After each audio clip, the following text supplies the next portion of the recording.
Bienvenidos de nuevo a nuestra sala de podcast, a nuestra ventana al mundo para hablar del bienestar animal, de los animales y de un evento que va a ocurrir dentro de muy poco.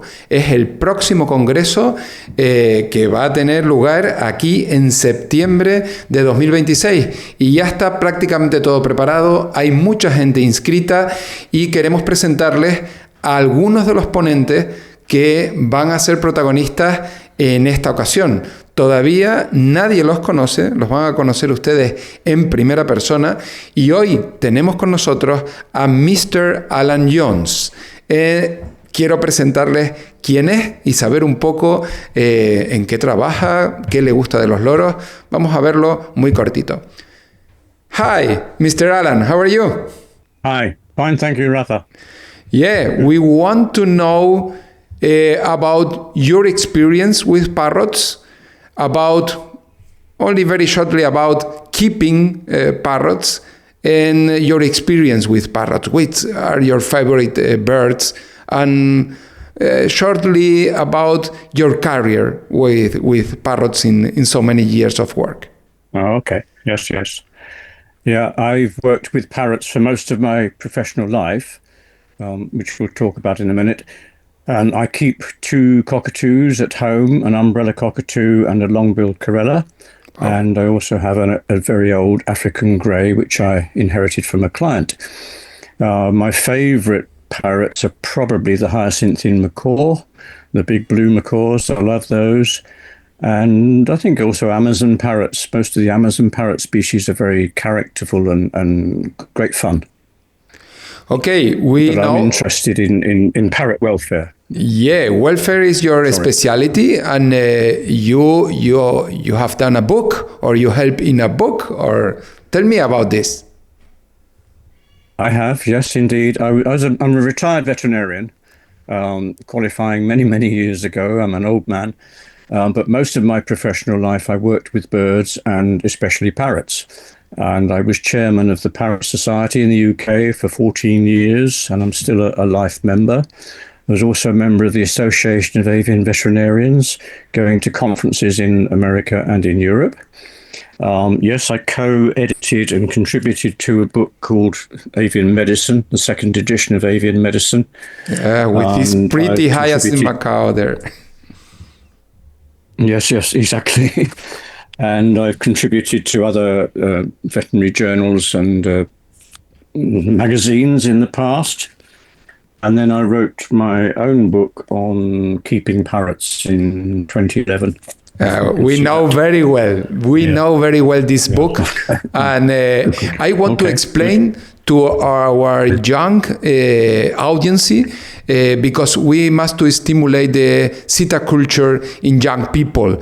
And sometimes regularly, we get a lot of questions about how to get good information. Your book is The Keeping of Parrots is one of the guides that is perfect to start for the breeders that are starting in this. And we follow you since many years. Alan Jones is very well known, but for the young people, the young breeders, it's important to know the history of keeping parrots with you. It's difficult to encourage young people to become involved in keeping parrots. It seems to be historically a very old-fashioned hobby, but there are some social media. The way forward is communicating like this, publicizing on social media, engaging young people's interest. And there are a lot of young minds out there who are very bright, intelligent, and forward-thinking who will be the future of aviculture. Yeah. Important. That's what we need. We need to keep moving forward. Yeah, and then with this window to the audience of parrots, you will be speaker in our next Congress, and that's right. We want to know only a few of the things that you can tell us in the next Congress. Okay. Yeah. Okay. Yes, I'm very honored and privileged to be able to speak at this conference.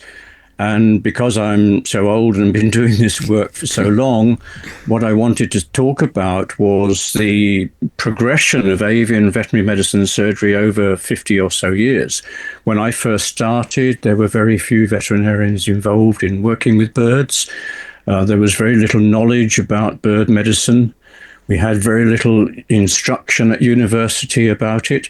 So I had to learn as I went along. I had to try things and work things out, see what worked, see what didn't. And then joining the Association of Avian Veterinarians, we communicated better and distributed the knowledge. And I just wanted to talk about what the changes I've seen over the years, from very simple, basic diagnostic tests. We didn't even have an X-ray machine for the first few years. And now we can do things like MRI scans. Surgical techniques have become so much more sophisticated. I was experimenting with the limited facilities I had to repair fractured legs and broken beaks in birds. And now that technology has developed tremendously. And the medications that we can use, the drugs that we can use on parrots have become so much better, so much more refined, safer. Anesthetics have become safer. We can do so much with a bird under anesthesia without killing it, which is what happened many, many years ago. So that's the theme, is just the way things have improved and developed. Yeah. And also how much more we know about the welfare of birds, the social requirements they need, the biology, their natural environment, and the threat there is to their natural existence in the wild and the conservation that's required. Wow. Don't tell anymore because we are excited. We expect many things from your presentation in the next Congress. The months walking, running really, really fast. We are quite fast indeed. Yes. Yeah. Then, many people are already registered, and your support will be very, very important, because the history and the knowledge for conservation and breeding and keeping parrots is very important. Thank you very much, Alan. See you soon. Yes. You're welcome, indeed. Look forward to it very much. Bye. Bye now.